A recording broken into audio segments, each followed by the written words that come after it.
Fíjese que un estudio de investigadores chilenos fue publicado recientemente en varios medios internacionales, por ejemplo el National Geographic. Estos académicos de la Pontificia Universidad Católica pesquisaron cómo el pueblo chinchorro, extinto hace más de 4.000 años, habría hecho colapsar su sociedad debido al cambio ambiental.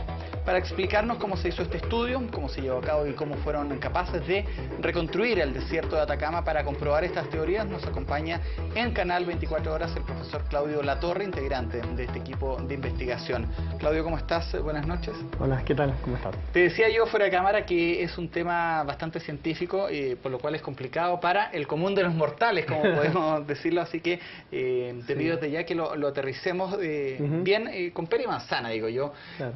La importancia de este estudio yo lo leía en La Segunda hace algunos días atrás, pero la verdad es que ha sido replicado por muchos medios internacionales. Así es. Bueno, el estudio parte por una pregunta que puede parecer un poco inocente, ¿cierto? Y es, en el fondo, los chinchorros, ¿cierto? Era una sociedad de cazadores-recolectores que vivieron hace más de 7.000 años atrás, hasta 4.000 años atrás en la costa del norte de Chile. Y las bandas de cazadores-recolectores no están asociados a innovaciones tecnológicas tan complejas, por ejemplo, como es la modificación artificial. Entonces nosotros hicimos la pregunta, ¿cómo es que surge esta modificación? ¿Cierto? Porque los egipcios lo desarrollaron alrededor de 4.000 años atrás, 3.000 años después que los chinchorros, ¿cierto? Pero los egipcios eran sociedades agrarias, tenían agricultura, tenían escritura, eran una sociedad mucho más, entre comillas, avanzadas que los chinchorros.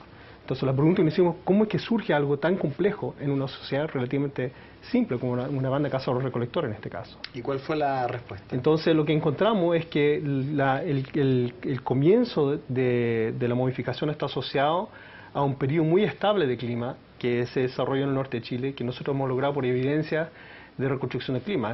A eso me dedico yo. Yo reconstruyo climas en los ambientes del pasado, especialmente especializado en el desierto de Atacama.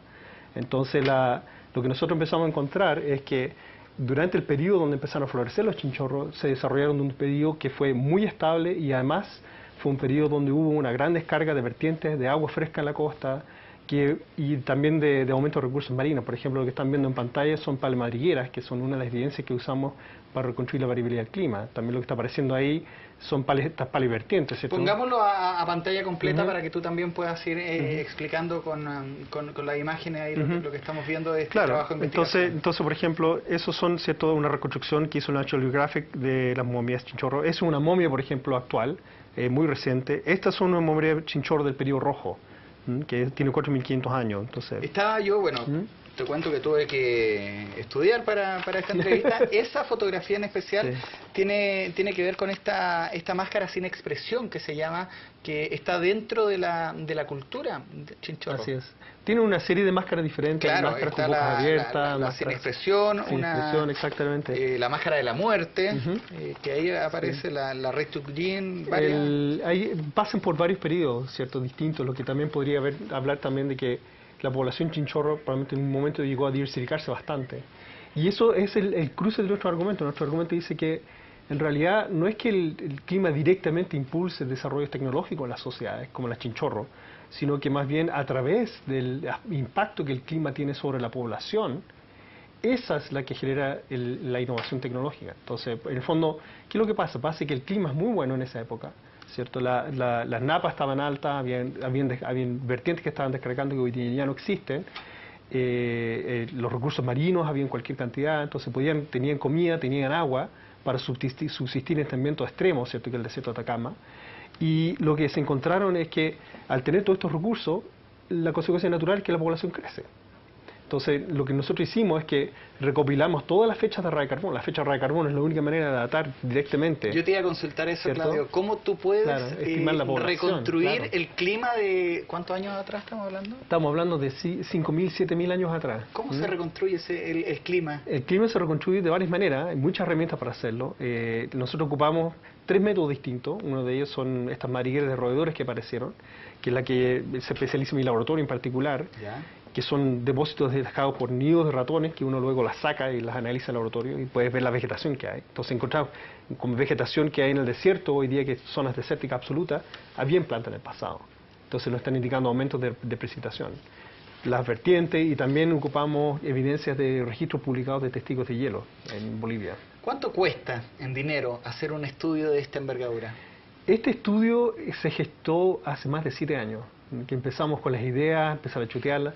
La evidencia que están ahí, bueno, no es barato hacer un estudio así. Entonces estamos hablando de, no solamente, cada fecha de carbono puede costar entre 250 y 500 dólares cada una. Algo había leído, por eso te hacía la pregunta, claro, y la uno con la en siguiente. este estudio recopilamos más de 1000 fechas de carbono. Que son muy caras. Claro. ¿Qué lo financia? ¿Tienen apoyos para este tipo de investigaciones? Sí, por supuesto. Bueno, el gran parte del apoyo viene del Estado chileno, que a través de los distintos organismos, por ejemplo, yo pertenezco al Instituto de Ecología y Biodiversidad, que es el Instituto Milenio. Soy parte también tenemos proyectos Fondesit, ¿cierto?, a través de CONICIT, la Comisión Nacional de Ciencia y Tecnología, y también están los investigadores que son de los centros regionales, como el CID, el Centro de Investigación de Hombre del Desierto, y la Universidad de Tarapacá. Bueno, yo mencionaba que ustedes aparecieron en National Geographic, que hizo esta reconstrucción, pero también tuvieron muchos otras réplicas en revistas científicas. Veamos, de hecho, algunos sitios en Internet donde están ya reflejadas estas. Bueno, ahí está el National, que ha tenido ya la repercusión por ser un medio de televisión. De repente para nosotros es como... No, y además la fotografía está muy buena. Claro, un trabajo gráfico que por lo menos para la televisión, gráficamente... Lo que pasa es que National Geographic hace tiempo hizo un reportaje de los chinchorros, entonces ahí tenían toda esta fotografía en archivo. ¿En Nat Geo? Sí. En la revista National Geographic. Ya, perfecto. Entonces de ahí viene gran parte de esta fotografía y de hecho son uno de los coautores de nuestro trabajo es Bernardo Arriaza y Vivian Standen, que son expertos en momias chinchorro y trabajan en la Universidad de Tarapacá. Claudio, ¿cuántas personas participaron en el estudio? Bueno, somos una lista de 7 u 8 autores, me parece, que trabajamos, investigadores de la Católica, como el jefe del equipo, Pablo Merquet, que es ecólogo, yo que soy paleoclimatólogo. Además trabajaron gente como Carlos Jero Santoro, que es de la Universidad de Tarapacá, y también ex estudiantes nuestros que ahora ya están en trabajos propios, por ejemplo Marcelo Rivadeneira, que está en el CEASA, en La Serena, y podemos agregar la lista. Y finalmente también hubo una parte clave también del desarrollo de algunos de los modelos que hicimos, porque en el fondo todo este tema de la momificación, porque en el fondo el clima no te explica por qué crece la población, pero no te explica por qué surge, digamos, esta idea de la momificación. Y eso tiene que ver también con el desierto mismo. El desierto mismo favorece la preservación. Deshidrata. Claro. Las cosas, uno se modifica a veces cuando va a Calama, ¿cierto? Te modificas apenas te bajas del avión. Se pasan a partir los labios, a partir las manos con la sequedad, porque la humedad es muy baja. Entonces, eso favorece la preservación, en este caso, de los cuerpos. Entonces, nosotros en el estudio, ¿cierto?, hicimos un cálculo donde con una población de 100 personas, a lo largo de 100 años, esas 100 personas acumularían 400 cadáveres en ese periodo tan corto. Imagínate ahora, a través de los miles de años que tuvieron esta sociedad viviendo en esta costa. Entonces, la cantidad de cadáveres que había sobre el paisaje, probablemente, de momias naturales, eran increíbles. Entonces, a partir de eso, y en ese encuentro con la muerte todo el tiempo, ¿cierto?, provocó de alguna manera, ¿cierto?, la innovación de esta técnica. Si la cultura chinchorro les afectó el cambio ambiental, ¿por qué dejaron de hacerlo? Bueno, también ahí probablemente hubo un cambio ambiental detrás. De hecho, fue casi de manera abrupta que aparecen los chinchorros del registro alrededor de 4.000 años atrás. Y nosotros especulamos que lo más probable es que está muy ligado a la intensificación del fenómeno del Niño. Porque el fenómeno del Niño en las costas lo que hace es que introduce estas corrientes de agua caliente que de alguna manera rompen con la productividad de las zonas costeras en el norte. Entonces ya no hay tanto recurso, por lo tanto no se pueden sostener poblaciones tan grandes. Y cuando las poblaciones empiezan a colapsar, ahí sí que, por ejemplo, desaparecen conocimientos. Tu trabajo fue un éxito que tuvo repercusión internacional.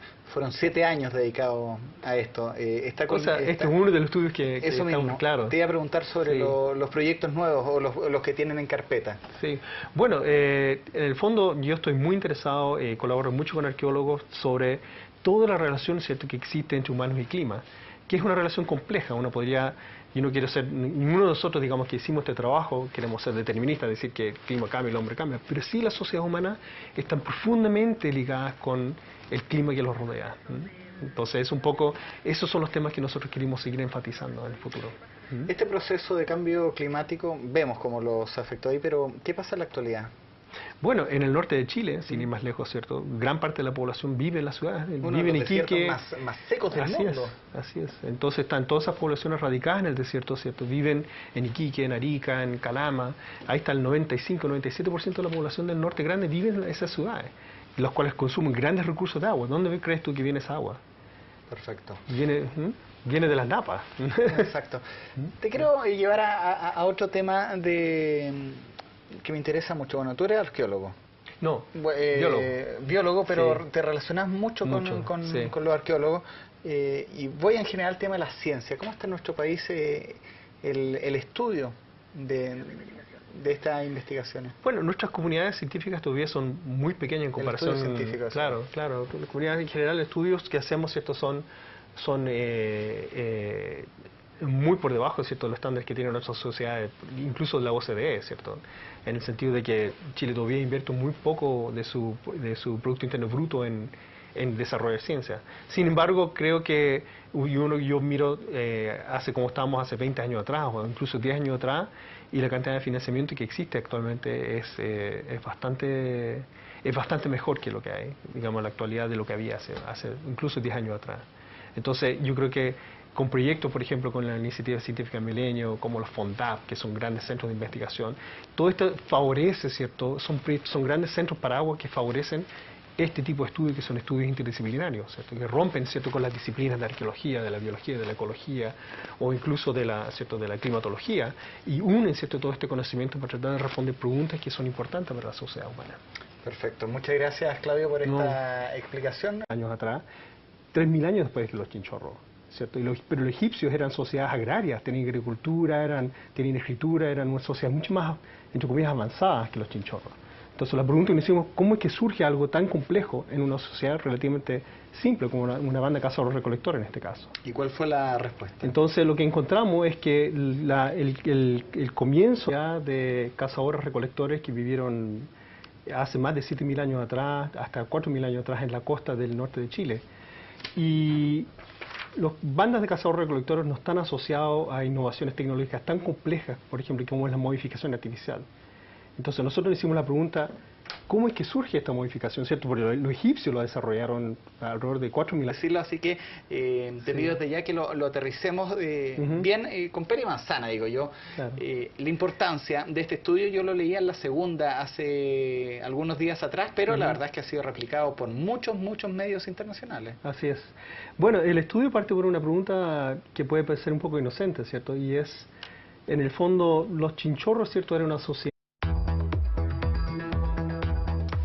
Fíjese que un estudio de investigadores chilenos fue publicado recientemente en varios medios internacionales, por ejemplo el National Geographic. Estos académicos de la Pontificia Universidad Católica pesquisaron cómo el pueblo chinchorro, extinto hace más de 4.000 años, habría hecho colapsar su sociedad debido al cambio ambiental.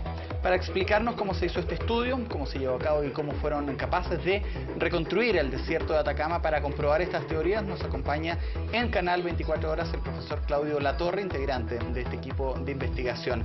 Claudio, ¿cómo estás? Buenas noches. Hola, ¿qué tal? ¿Cómo estás? Te decía yo fuera de cámara que es un tema bastante científico, por lo cual es complicado para el común de los mortales, como podemos